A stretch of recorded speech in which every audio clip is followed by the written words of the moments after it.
আমি গিয়েছিলাম 2 দিন আগে একটি বিয়ের দাওয়াতে। এটা নিয়ে কোনো ব্লগ আপলোড দেওয়ার কোনো ইচ্ছা আমার ছিল না, কিন্তু সাডেনলি দেখলাম বৃষ্টি শুরু হয়ে গেল। আর বিষয়টা কিছুটা অদ্ভুত হয়ে গিয়েছিল। মোটামুটি আপু আর আমি অনেক হাসাহাসি করছিলাম যে বৃষ্টিতে ভিজে ভিজে বিয়ের দাওয়াত খাচ্ছি। যেমনটা তোমরা দেখতে পাচ্ছ, মানুষ দাঁড়িয়ে আছে, কয়েকজন দাঁড়িয়ে দাঁড়িয়ে খাচ্ছে, কারণ ওদের সিটে অলরেডি পানি পড়েছে এই জন্য। আর আমাদের খাওয়া মাত্র অর্ধেক শেষ হয়েছিল।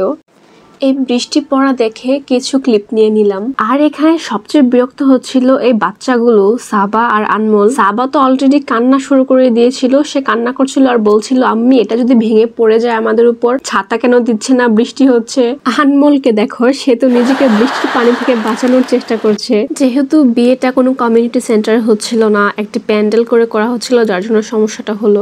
বাচ্চারা অনেক বিরক্ত হচ্ছিল।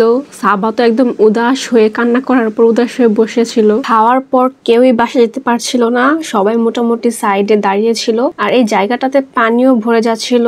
এই তো ওরা পানির উপর বসে আছে চেয়ারে। লাইফে সব ধরনের এক্সপিরিয়েন্সেরই প্রয়োজন আছে আমার মতে, আর এটাও ছিল নতুন একটি এক্সপিরিয়েন্স। এইখানে আনমোলের দৌড়টা আমার খুব মজা লাগে।